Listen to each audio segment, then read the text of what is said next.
y presidente del Congreso, ministro de Hacienda, viceministro de Planificación e Inversión Pública y Cooperación Internacional, líder opositor, investigador del Woodrow Wilson Center, y sus áreas de especialización incluyen temas políticos, económicos, legales, fiscales y de seguridad. Nos acompaña el expresidente de Bolivia, el señor Jorge Quiroga, para quien también pido un fuerte aplauso, por favor.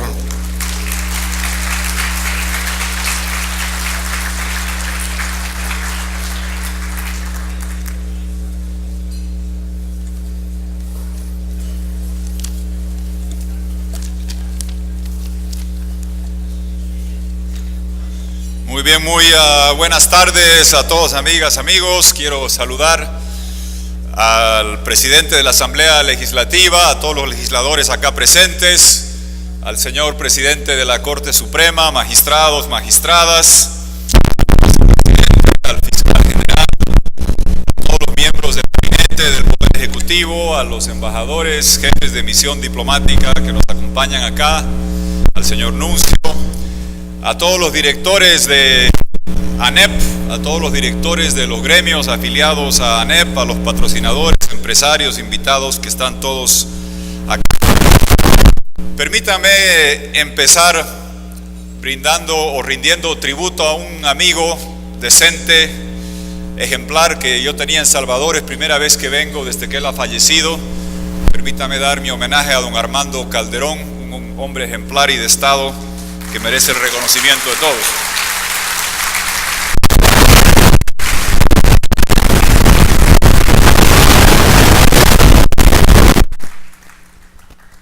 La última vez que estuve con él fue en Caracas el año pasado. Estábamos apoyando a la oposición y él me decía: caramba, Tuto, hace mucho tiempo, Tuto es mi apodo, hace mucho tiempo que no tenía 12 vagonetas de inteligencia siguiéndonos por toda la ciudad. Felicitar a ANEP por este esfuerzo. He escuchado sobre NADE, sobre el enorme poder de convocatoria, sobre la clase de evento que tienen, pero una cosa es que a uno se lo describan y otra cosa es verlo, sentirlo y palparlo. Realmente es un esfuerzo inédito de movilización de emprendedores para trabajar junto con el gobierno en articular soluciones. Y por eso brindo mi aplauso a la directiva de ANEP y a la comisión que ha hecho esto posible también. Sé si me permiten una licencia, prefiero pecar por acción que por omisión. Sé que hay una comisión, pero me han dicho que Patricia de Parras es un poco la madre de esto, que se ponga de pie para que le brindemos un buen aplauso por todo lo que ha hecho, y a todas las mujeres.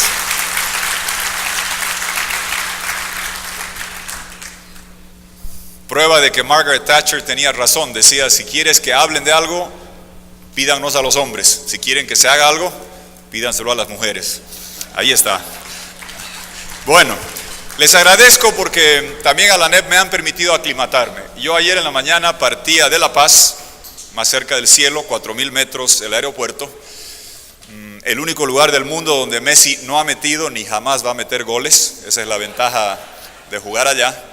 Y me han permitido aclimatarme porque anoche nos llevaron a cenar aquí al volcán, al Rincón del Cielo, 1.600, 1.700 metros, una espectacular vista de la hermosa ciudad en la que muchos de ustedes viven. Y hemos ido acercándonos, entonces estábamos de La Paz a 4.000 metros, ayer a 1.700 y ahora ya no estamos en el Rincón del Cielo, sino en el cielo de lo que es la movilización de la sociedad civil para buscar soluciones. A ver, quisiera acá hablarles sobre lo que están buscando y pretendamos que queremos ir al cielo del desarrollo, del bienestar y de la prosperidad. Uno, para llegar al cielo, necesita que el avión tenga las alas alineadas. No sirve de nada un avión donde la ala pública está cerca de la cabina y la ala privada está cerca de la cola. Ese avión no despega. Hay que buscar ese alineamiento. Hay que estar consciente que los aviones despegan con viento de frente. No hay que tener miedo a la oposición política, a la prensa que fiscalice, a la institución independiente que acote y le ponga límites al poder. El buen avión despega con viento de frente. Y también hay que tener el cuidado sobre los factores exógenos, las turbulencias, tormentas que pueden afectar este buen vuelo. No vengo a dar recetas, no cabe ni corresponde. Un periodista me decía los desafíos de Bolivia y cuando explicaba cuánto gas exportamos, y le decía que el mayor mérito del actual gobierno es mantener las válvulas abiertas, y los vecinos, Brasil y Argentina, nos compraban 5 veces el volumen a 5 veces el precio por la bonanza china y llegó una gran cantidad de exportaciones. Esa no es la realidad acá. Me decía un periodista, ¿qué envidia? Le decía, yo envidio más tener el mar Pacífico y vivir en una Centroamérica bioceánica, cosa que ya no es anecdótica, porque antes había que estar en el Atlántico hacia Europa, ahora el Pacífico con Asia se ha vuelto más relevante, y si quieren yo les cambio el gas por un acceso soberano al mar Pacífico. En eso andamos en La Haya. Pero tienen ustedes oportunidades muy grandes. Y El Salvador es determinante por lo siguiente, porque siendo un país pequeño en territorio, no muy poblado comparado con gigantes latinoamericanos, siempre ha sido líder y ejemplo, y lo demuestran una y otra vez. Con don Vicente Fox en algunos seminarios él hablaba sobre la relación compleja que tiene ahora México con Estados Unidos y decía, los mexicanos somos chiquitos pero picosos. Claro, mirando a Vicente decir eso, uno dice, ¿chiquito quién? Y considerando la envergadura de México, pequeño cuál. Ustedes sí que son un país chiquito pero picoso, líder de Centroamérica, y creo que en este momento, dada la coyuntura de potenciales cambios que van a llegar del norte, de potenciales implosiones de proyectos políticos caribeños que viene del sur, El Salvador puede jugar un rol mucho más allá de su dimensión, liderando o ayudando a liderar el cómo este avión de desarrollo que ustedes tienen enfrenta las turbulencias que se va a enfrentar. Entonces voy a desarrollar, si me permiten, esos 3 temas. El tema, como veo, la situación interna, los shocks externos que pueden venir y sugerencias para la navegación.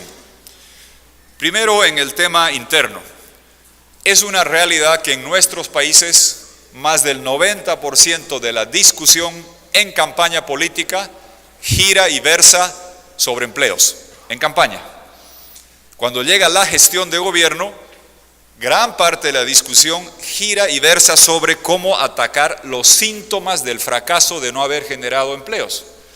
Y esto lo dijo Beatriz Paredes, una destacada política mexicana, la primera mujer que fue jefa del PRI, y yo se lo volví rima. Dice, cuando no generamos empleos, ¿cuál es el problema? La rima es informalidad, criminalidad y movilidad. En países como los nuestros, con población joven, cuando no somos capaces de concertar políticas que atraigan inversión, que generen empleo, nos pasamos buscando respuesta a los síntomas. A la gente que no tiene reglas claras y prefiere o es empujada hacia la informalidad y no participa de la economía formal. Movilidad, migrar, irse a Estados Unidos, irse a España, en el caso de mi país a España, Argentina, algunos Estados Unidos, buscando fuera los empleos y oportunidades que adentro no somos capaces de proveer. O criminalidad, cuando la persona joven, inquieta, emprendedora, no tiene los mecanismos para canalizar ese ímpetu, pues termina cayendo en manos de la criminalidad. Y después nos pasamos con programas, y yo he estado aquí varias veces, y viene la mano dura, y la mano súper dura, y la mano recontra súper dura, pero estructuralmente lo que falta es lo que ustedes están buscando, que han puesto como eslogan de esto, los empleos que se debe generar estructuralmente. Y evidentemente falta la discusión, que es más aburrida, sobre cómo se crean las condiciones de seguridad personal, de seguridad jurídica, de estabilidad, de dar la certidumbre, la predecibilidad que dicen ustedes. ¿Cómo se evita? Menos mal, ese término que ustedes lo dicen, la última columna de Oppenheimer lo refleja, esta enfermedad patológica que es la tramitología, donde damos todo el poder al burócrata en desmedro del que quiere trabajar y producir. Esa discusión es más aburrida. Yo mañana voy a un directorio de la Fundación de Libertad con el destacado y admirado Mario Vargas Llosa, y recuerdo que una vez en un evento él decía, fíjense que en América Latina yo tengo mucha competencia, porque el realismo mágico, decía, no lo dejamos a los escritores, lo volvemos realidad. Tenemos personajes gigantescos. Él hablaba Fujimori, Menem, Lula, Chávez, y sin embargo nadie conoce un político suizo. Pero en campaña todos prometemos ser Suiza, pero nadie conoce un político suizo, porque allá tienen los sistemas. Bueno, celebro lo que dijo el presidente, que Salvador progresa en el doing business. Eso que no es atractivo como discusión o tema de debate, pero que los temas como los que señalaba Dafne, de hacer, perdón por usar el nombre de la magistrada, pero lo que señalaba de la importancia de la ley de procedimiento administrativo, que parece engorroso, parece que no tuviera realidad o conexión con la vida cotidiana de la gente, pero en Bolivia la hicimos y la explicábamos con propagandas que mostraban las colas para sacar título de bachiller, carnet, brevet, pasaporte, cualquier documento, registro de empresas, y son colas interminables, y uno recibe el vuélvase mañana, versus tener silencio positivo. Vuélvase mañana quiere decir vuélvase con dinero, versus el silencio positivo e invertir la carga para que el burócrata tenga el reloj en contra y no el que está en cola haciendo los trámites todo el tiempo. Mientras más largas son las colas, y eso lo muestra Venezuela, para hacer inversión, para generar desarrollo, terminan siendo más largas las colas para recibir la dadivosidad de unas bolsas de comida como son en Venezuela. Largas colas para generar inversión y desarrollo terminan en larguísimas colas para recibir un poco de caridad populista que busca retener a bolsones económicos, como es el caso de Venezuela. Eso es es importante trabajar en ese marco, y creo que ustedes han hecho una agenda muy completa acá. Me atrevería, y al final quizá haga una sugerencia, de destacar un tema que está sobre la mesa en épocas de turbulencia. Cuando hay turbulencia hay devaluaciones. Cuando otros países devalúan y uno no puede, lo vivimos en Sudamérica con Argentina, la válvula cambiaria no está para hacer una suerte de paliativo, pues vuelve más imperativo el tener pactos fiscales de largo plazo sostenibles, porque uno no tiene el recurso de buscar amortiguar la pérdida de competitividad vía la devaluación. Y en Argentina, cuando no hubo salida, la salida fue la debacle, que era el default con la devaluación combinada, y fue tremendamente costosa. Eso como punto de observación sobre el tema del marco macroeconómico. Es indudable, y ustedes lo han señalado, que van a seguir conversando sobre desafíos hacia adelante. El gobierno tiene enormes desafíos, todos los gobiernos tienen, no en ICES, sino en ICES, infraestructura, salud, educación, seguridad, más cargado a seguridad para ustedes que en otros países. Esos son desafíos constantes del ala gubernamental, del ala estatal, y es mejor concentrar al gobierno en la provisión de infraestructura, salud, educación y garantizar la seguridad, que tener la distorsión graficada por la debacle venezolana del Estado, que abandona esas responsabilidades y quiere competir en la producción, y la única forma de competir es al final asfixiar, expropiar, y terminamos con una situación donde no hay ni lo uno ni lo otro. Es como una cabina de avión sin ninguna de las alas. Y yo sé que en mucho de esto hay discurso, y hace tiempo que hemos aprendido qué es el discurso. Recuerdo que iba a Venezuela y se hablaba del tema que esto es de derecha o de izquierda. No, esto es de derecho, el derecho a pensar diferente sin ir preso, el derecho a criticar abiertamente sin ser amordazado, el derecho a prosperar y avanzar sin depender del Estado, y con el corazón a la izquierda para ayudar al que más necesita de parte del Estado, con salud, con educación, con los programas de seguridad social, que es lo que se necesita. Más allá de la parte económica, les va a parecer, quizás no van a compartir plenamente lo que voy a decir, pero lo digo con envidia respecto a, más allá de estas plataformas económicas, institucionales, legislativas y de rol de los gobiernos en las salas, créame que importantísimo es el tener libertad política. Yo no soy filósofo, soy ingeniero. En un país hay democracias y hay 5 condiciones, algunas las vi en la pantalla. Elecciones libres, justas y transparentes, donde voten todos una sola vez, que no voten los muertos, que no trasladen los votantes el día anterior, tener elecciones libres, justas y transparentes. Segundo, tener instituciones independientes. Y yo sé que muchas veces se dice, Tenemos polarización, tenemos debate. Es mejor la polarización que el autoritarismo sin oposición, sin instituciones independientes. Créanme, es frustrante quizás, pero es clave tener esas elecciones libres y transparentes, instituciones independientes. Luchen por ellas siempre. Celebro lo que han hecho acá. Venezuela otra vez muestra que con un poder judicial y una sala constitucional uno puede castrar y cerrar funcionalmente un Congreso con 2/3 de oposición. Es la mejor demostración de forma abusiva de cómo se puede hacer eso. Elecciones, instituciones, prensa libre. La presidenta de Brasil decía: prefiero el ruido de la prensa libre, no la gráfica, sino el ruido de la prensa libre, antes que el silencio de la dictadura, haciendo el símil entre prensa libre y democracia, que es esencial. Otro elemento, también poder hacer oposición. Créanme que lo de hoy es admirable. Lo que hemos visto acá en mi país no pasa y en Venezuela jamás. De que en un foro se pueda congregar y escuchar voces de oposición, y no creo que ningún diputado que hubiera dado alguna crítica en la prensa sea arrestado al salir. Y después un gobierno que escuche y que venga y que converse. Preserven eso, vale oro, y uno solo lo aprecia cuando lo pierde, respecto a el poder criticar con prensa libre, con el derecho a hacer oposición sin ir preso. Y la quinta regla, o el quinto elemento de una democracia: Sarney es el primer presidente brasileño después de los gobiernos de facto, que el último día de su mandato le pregunta a un periodista: presidente, habiendo sido usted el primer mandatario democrático después de tantos regímenes, ¿qué es para usted democracia? Sarney le responde: lo que hice anoche. El periodista intrigado mira: ¿qué hizo? ¿Escribió una ponencia? ¿Hizo un ensayo? No, hice maletas en la fecha establecida en la Constitución. Eso es democracia, porque por definición en los regímenes de facto no se sabía la fecha de conclusión.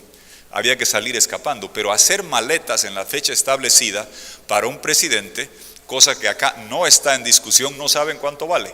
Y se los digo viniendo de un país donde han cambiado la Constitución, han hecho un referéndum para intentar modificar el límite de 2 mandatos y no han perdido, les ganamos, se dijo que no, y ahora están buscando que la Convención Americana de Derechos Humanos, que protege los debidos procesos, juez natural, que protege a los ciudadanos de un gobierno como el que tengo en Bolivia, que nos viola esa convención todos los días, ahora en el sumum del cinismo aduce que el derecho a ser elegido es un derecho humano que le da el derecho a ser tirano y volver a postular por encima de la Constitución que aprobaron y que pidieron que votemos en referéndum.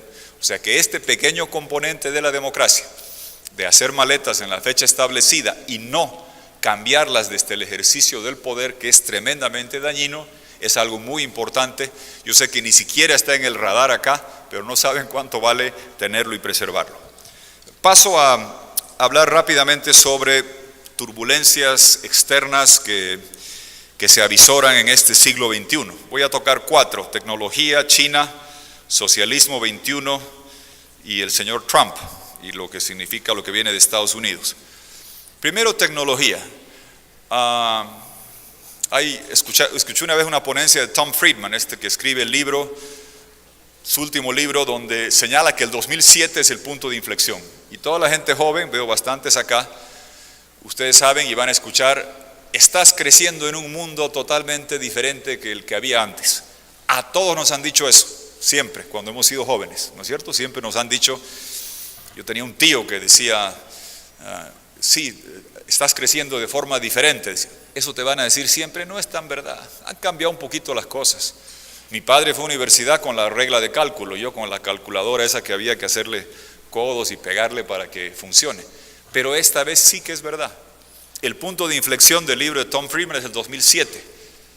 El 2007, cuando llega el iPhone, llegan los Androids, se hace la oferta pública bursátil de varias de las empresas, Twitter, Facebook, Google se compra YouTube, y la verdad es que el mundo hoy es tecnológicamente diferente, muy diferente. Cuando yo era joven, iba a la universidad, Amazon era un río en Brasil. Google era un locutor argentino gritando el gol del equipo. YouTube era en las películas el metro bajo bajo tierra de Londres. Apple era el sello discográfico de los Beatles. Y yo cuando a mis hijas les digo eso me dicen, ¿y quiénes eran ellos? El mundo cambió dramáticamente. Acá, cualquiera de nosotros, solo piensen, antes del 2007, si yo hubiese querido tener todo lo que tengo acá y venir a Salvador con todo lo que puedo hacer desde acá, hubiera tenido que traer a estas alturas ya un par de baúles muy grandes, ¿no? 3 cámaras, estoy ya con los chinos, me pasé a Huawei, 3 cámaras, una televisión de buena definición, filmadoras, cámaras fotográficas, computadora, impresora, módem, máquina de fax para enviar las comunicaciones, libros, todos los informes de Almagro tendría que imprimirlos y traerlos, y resulta que acá tenemos todo. Y cuando yo era joven uno tenía que ir a los lugares donde estaba depositado el conocimiento. Hoy día el conocimiento, la información te persigue donde estés y está accesible para todos. Si hablan de políticas de desarrollo, un desafío interesante que escuché del presidente de Coca-Cola, que están haciendo en Colombia un experimento que me parece sensacional. Van a comprar los satélites para darle 4G en cualquier lugar del país gratis a toda la gente joven. Si ustedes me dicen una política de desarrollo efectiva, prefiero esa antes que las burocráticas, lentas, políticas públicas que tardan un mundo. Que toda la persona joven, no solo en ciudades, en cualquier punto de la geografía nacional, en Salvador sería mucho más sencillo, por la dimensión, tenga acceso a 4G. Eso haría más por la educación, por la salud, por el intercambio, por el comercio, que cualquier otro tema. Esa es una realidad que además es una amenaza, porque se ha hablado en el seminario anterior. Extrañamente en Europa y Estados Unidos están haciendo lo que muchas veces hemos hecho en América Latina, echarle la culpa a otro. Nosotros éramos campeones para eso, echar la culpa a los gringos, a los españoles que nos han colonizado mal, a los europeos, a los chinos. Bueno, ahora allá están haciendo eso. En Europa que la culpa es de los musulmanes, en Estados Unidos que la culpa es de los mexicanos y latinos. Se está invirtiendo esta política de manejar culpas en contra de otro para agitar votos. El problema es la tecnología, el cambio que se ha dado en un mundo donde la empresa que más libros vende hasta recientemente no publicaba libros. El hotel más grande, Airbnb, no tenía habitaciones de hotel. La empresa más grande de transporte público, Uber, no tenía taxi, no tenía un solo taxi. El canal de televisión más grande es YouTube. La agencia de noticias más grande de lejos, El País, New York Times, todo junto es Facebook. Ese es un mundo que no va a cambiar. Pero lo que sucede en el mundo desarrollado, que echarle la culpa a la tecnología o a los robots no paga tanto como echar la culpa a los latinos o a los musulmanes. Entonces estamos invirtiendo esto que se ha vivido. Segundo factor rápido que voy a mencionar externo de cambio, lo de China. China ha llevado centenares de millones de sus habitantes a clases medias. Deng Xiaoping, el hombre más influyente de la segunda mitad del siglo XX. No los voy a aburrir con las cifras de consumo de cemento, hierro, acero y demás. Una sola. El chino promedio en la última generación ha pasado en su dieta, está moviéndose de carbohidratos, granos, arepas, pupusas, a carne, a proteínas. Y cada kilo de carne adicional requiere 8 kilos de granos. Y si uno toma el número de chinos que en una generación están consumiendo la cantidad de kilos adicional y cuántos kilos de grano es eso, solo el consumo adicional de proteínas en carne de los chinos es más que toda la soya que producimos Brasil, Argentina, Paraguay, Uruguay y Bolivia juntos. Esa es la dimensión de lo que significa China. En Sudamérica la comprendemos bien, ustedes quizás no tanto. Todos en Sudamérica producimos energía, comida y minerales. Eso compraba China en volúmenes crecientes, a precios ascendientes. Viva la China, del canal de Panamá para el sur, todos somos chinos. Carbón colombiano, petróleo venezolano, soya argentina, hierro brasileño, minerales bolivianos, cobre chileno, en Perú de todo. China es el principal socio comercial para prácticamente todo Sudamérica. Sé que acá el efecto no es tan benigno. Es el que encarece el precio del petróleo, que significa incrementar las tarifas de transporte público, a no ser que aparezca un Papá Noel caribeño a darnos petróleo a mitad de precio, a cambio de tener enorme influencia política. Entonces eso vino indudablemente casado. Un desafío con China es cómo evitamos, particularmente en Sudamérica, repetir y replicar la interminable historia de las materias primas que se van a Europa y después cuando cae la demanda, cae el precio, crisis. Se van a Estados Unidos, caen los precios, otra crisis. China parece ser la última gran bonanza, a no ser que tengamos 3.000 millones de marcianos que quieran comprar materias primas sudamericanas el día de mañana. El desafío es cómo retener valor agregado industrializando en los países nuestros, con China que está pasando de comprador de materias primas a prestamista de países que no tienen mercados, a inversionista, y cómo lo hacemos un socio pleno para, por ejemplo, si en Sudamérica tenemos 90% del litio del planeta hoy, cómo no volver al ciclo de que el litio se va a la China y vuelve hecho baterías de celulares, de iPads, de laptops, después de vehículos, después de aviones, después de motocicletas. Es un desafío que tenemos en Sudamérica. Tercer factor externo, más allá de lo tecnológico y China, el socialismo 21. Claramente, si en lo económico el agente dominante fue China para Sudamérica, en lo político fue el proyecto que emanó de Venezuela. Con el extinto Hugo Chávez, que al principio era subestimado por la dimensión cantinflesca que él tenía. Yo nunca lo conocí bastante, lo traté mucho. Es un genio de política, para campaña, de gestión un desastre, pero para hacer campaña un genio. Una mezcla poderosa de canal de noticias con canal de historia, con canal de comedia, todo mezclado con cadenas interminables y muy divertido y entretenido, que toma el poder en el cambio de siglo y que cuando el petróleo estaba bajo y no llegó la bonanza china, consolida su poder interno, ganando en Venezuela el poder con votos, con botas y con barriles. Primero gana con votos, hace la constituyente, licúa el orden establecido, le hacen un golpe militar con botas, defenestra la cúpula militar, toma las Fuerzas Armadas para su proyecto, como hoy la siguen siendo, hay una huelga petrolera y toma una empresa corporativa estatal, la privatiza y la vuelve dominio de una sola persona. Ahí llega la bonanza china, 2003, llega el PT en Brasil, llega una pareja en Argentina y este proyecto se vuelve el más grande del hemisferio, 22 de 34 votos en la OEA, incluyendo la anterior insulsa Secretaría General, bastante insulsa, que estaba dominada por este proyecto, que se extiende y es destructivo. ¿Qué sucede?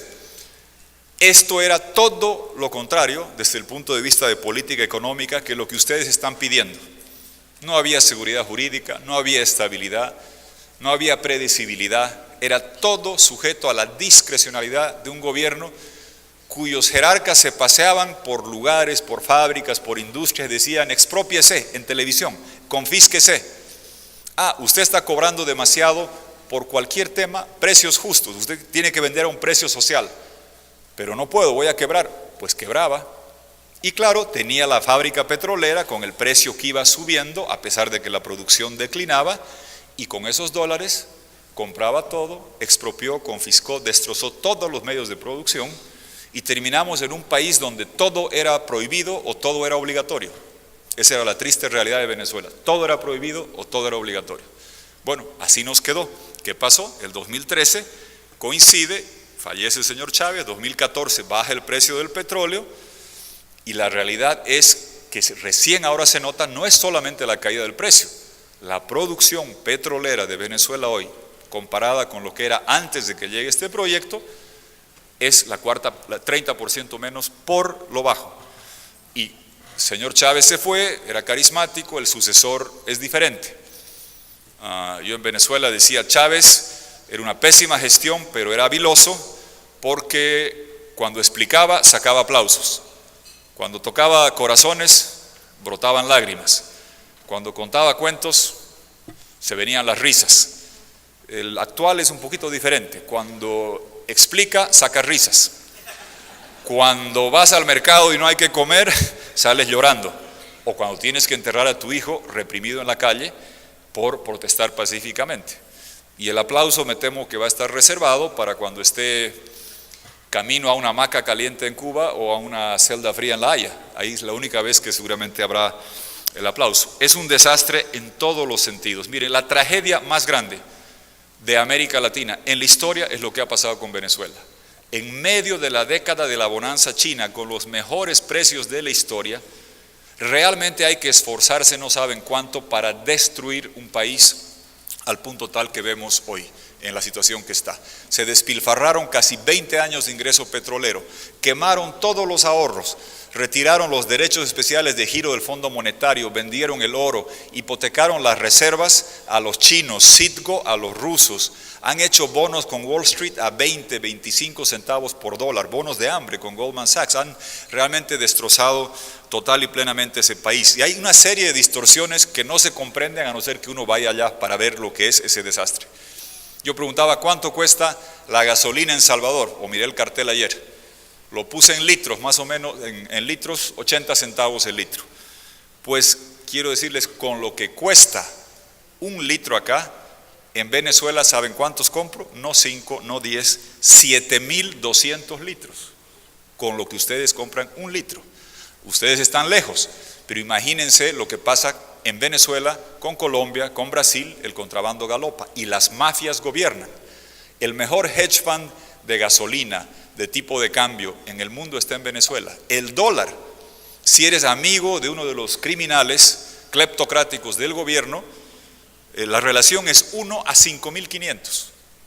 Para que comprendamos, si uno va a un cajero automático en cualquier país normal y pide sacar en un banco $5.500, le deducen de su cuenta 5.500. Imagínense la magia de ser el Banco Central de Venezuela, y si eres amigo del gobierno, retiras 5.500 y te debitan $1 de tu cuenta. Ustedes, y ese país, todo lo que consume es importado. El incentivo para ahí, ¿qué es? Llevarse los dólares, rompen la carta de crédito, no tienen por qué importar nada. Y ahí ven ustedes un país que regala la gasolina y al frente no hay harina, no hay azúcar. Es una distopía surrealista. Las mujeres en la cola para comprar un poquito de harina, un poquito de papel higiénico, si encuentran, marcadas como ganado. La hiperinflación está en más de 50% al mes, les devora el poder adquisitivo en la cartera. En la tienda los anaqueles están vacíos, al salir la criminalidad les roba todo, llegan a casa, tienen que cocinar a leña en una petropotencia, ha vuelto la malaria, ha vuelto la difteria, entierran niños en féretros de cartón y comen de la basura. En Venezuela, que tiene todo lo que uno podía imaginarse para crecer, esa es la tristeza de lo que estamos viviendo. Ante semejante escenario hay protestas, y ante las protestas vino la represión. Y después vino en los últimos 2 años un golpe continuado muy efectivo. Estuvimos allá con varios expresidentes, diciembre de 2015. A pesar de todas las trampas y fraudes, la oposición gana 112 de 167 parlamentarios, 2/3. Ustedes saben lo que es mayoría calificada en un Congreso, cuesta mucho construirla. La teníamos con la oposición. Con eso se puede cambiar el género de Los Ángeles, dice. Es un poder legislativo muy grande. Pues ¿qué pasó? En Navidad 2015 el gobierno copó el Poder Judicial y el Poder Judicial emitió 50 fallos. La Sala Constitucional es la que más hay que tener cuidado. Emitió 50 fallos derogando todas las leyes, propuestas e iniciativas legislativas. Un Congreso debería poder legislar, fiscalizar, apropiar recursos, designar. Todo eso era derogado por los jueces, una tras de otra. La ley de la gravedad la derogaba. Después el revocatorio lo cancelaron, instalaron la Asamblea Constituyente con unas reglas comunitarias cubanoides, donde con una esmirriada votación conseguías una gran representación, y finalmente se robaron las gobernaciones regionales y ahora estamos en el final del camino. Veremos lo que sucede. En mi criterio, hoy en Naciones Unidas se ha tratado el tema de Venezuela. Están quebrados, es cuestión de tiempo para que se venga un default, que les advierto va a ser el default soberano, la quiebra soberana más grande de la historia, es más grande que la de Argentina, y eso va a causar contagio. Si tenemos problemas en América Latina con la parte fiscal y bonos que se van a empezar a vencer, esperen que en Venezuela venga la quiebra, llegue el contagio, que es imparable. Mi país no tenía los problemas de Argentina, pero cuando en Argentina llegó Corralito, empezamos en Bolivia a ver gente en cola en los bancos, porque la gente ve en televisión algo y se pone nerviosa, y se va a castigar los bonos de Colombia, los bonos de Ecuador, los bonos de otros países, por el hecho de que están en quiebra, y habrá que ver si hay una salida negociada para recuperar la democracia, eso estamos tratando de que se tenga, o se consolida una segunda Cuba quebrada, destrozada en pleno año 2017. Ojalá que la comunidad internacional siga acompañando el esfuerzo para evitarlo. Te paso a lo cuarto y último sobre el tema de Estados Unidos y lo que pasó con el señor Trump. Yo recuerdo que a Vicente Fox lo convencí de ir a alertar a los ciudadanos y hermanos latinoamericanos sobre lo que significaba el señor Trump. Primera vez que lo hice. ¿Por qué? Recuerdo que llegamos a una universidad en Fort Worth, ahí en TCU, me decían, usted, claro, siempre la pregunta es, ¿usted quién quiere que gane? Siempre nos han preguntado, ¿no? ¿Usted prefiere el demócrata o el republicano? Y yo siempre decía, primero no se meta conmigo, que yo con usted no me meto. Yo no escojo allá, usted no escoja acá.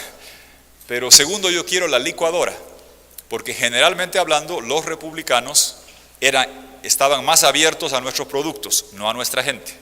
Trataban mal a los migrantes. Los demócratas, lo reverso, trataban bien a nuestra gente, no querían nuestros productos, eran más proteccionistas.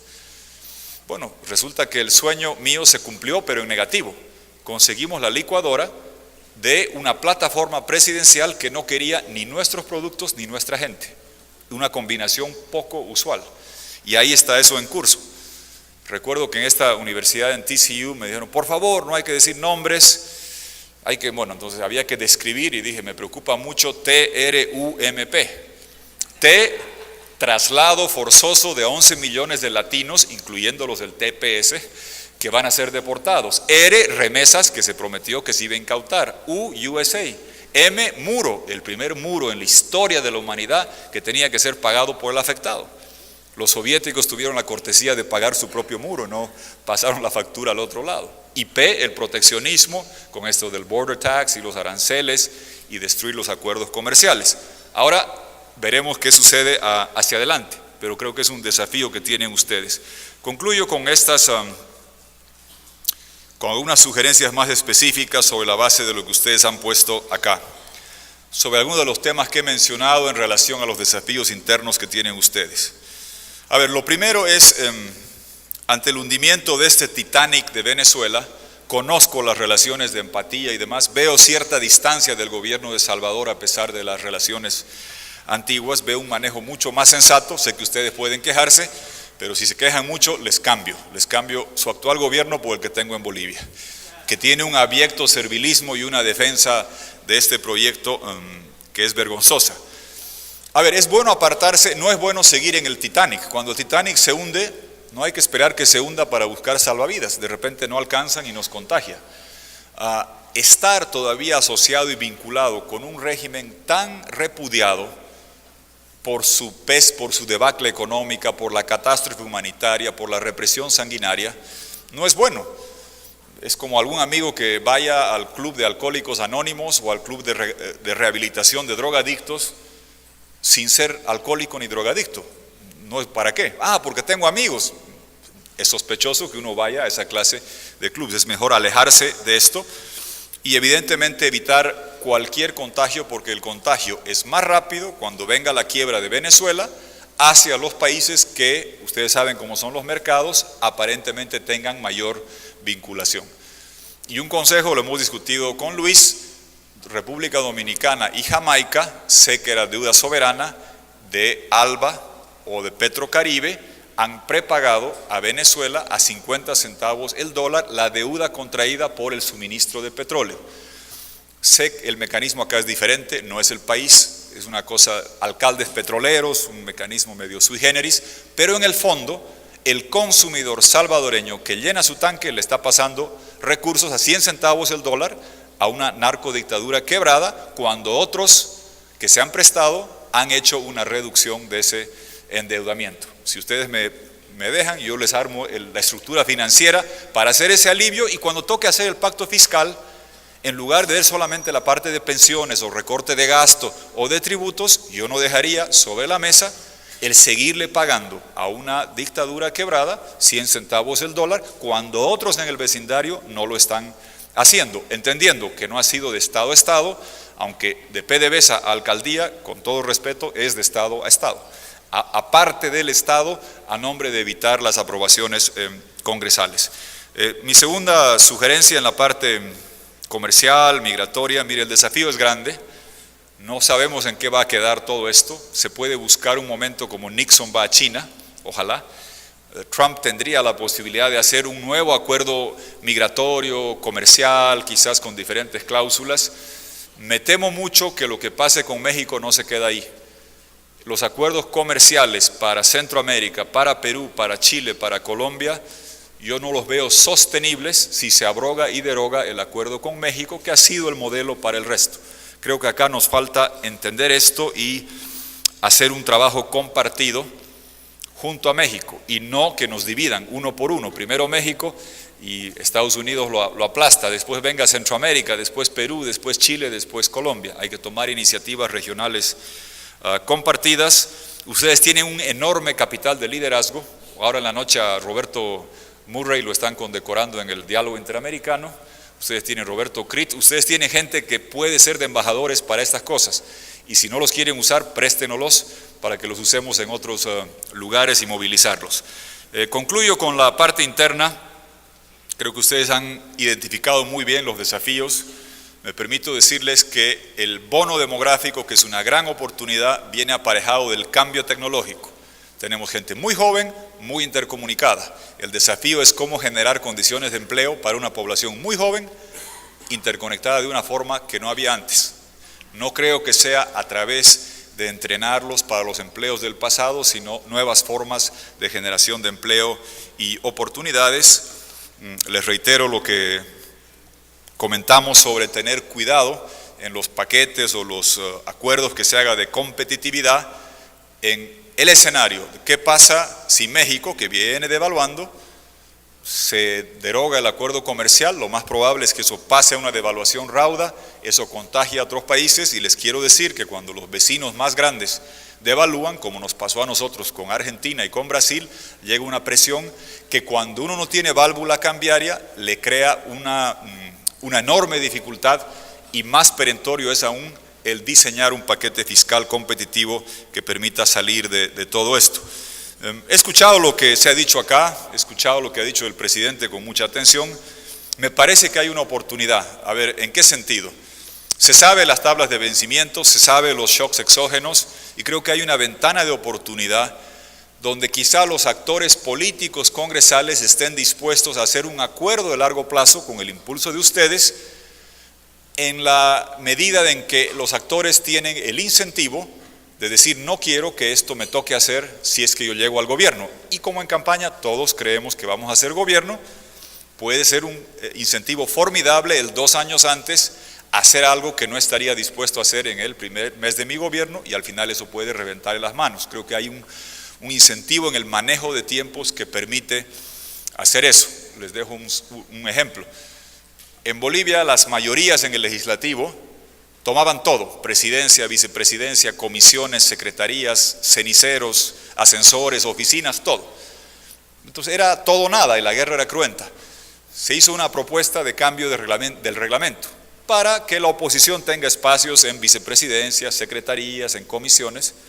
Claro, pero ese rato nadie quería ceder. Entonces se votó que se hacía ese cambio y entraba en vigencia en el siguiente gobierno, donde todos pensábamos que íbamos a ser mayoría.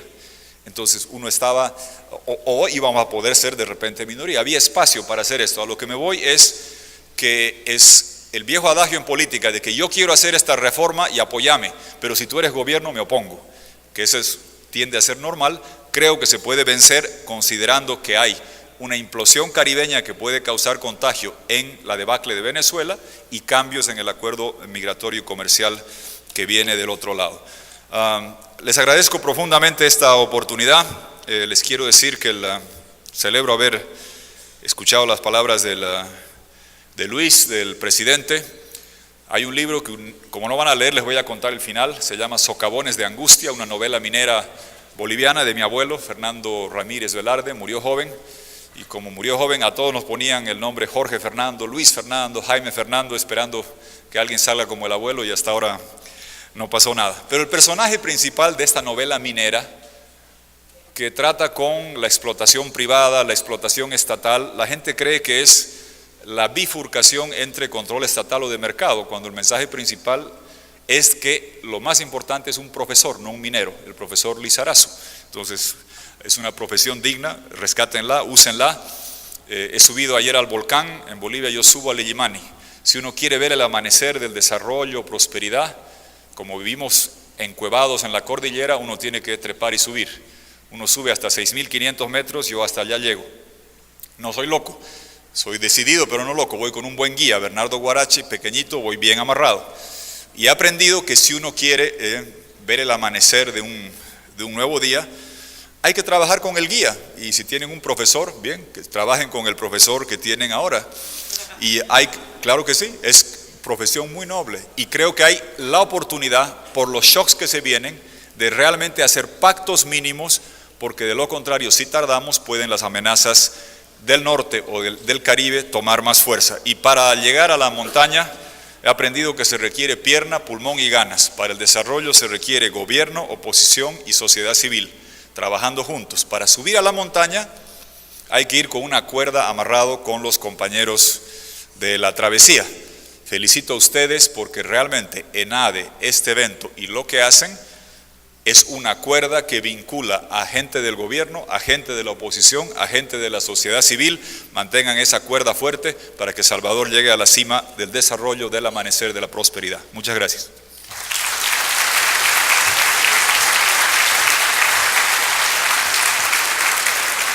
Muchas gracias al expresidente de Bolivia, Jorge Quiroga. Queremos agradecer también a todos ustedes por habernos acompañado. Los invitamos a un pequeño cóctel en la piscina y los esperamos el próximo año. Que Dios los bendiga. Gracias.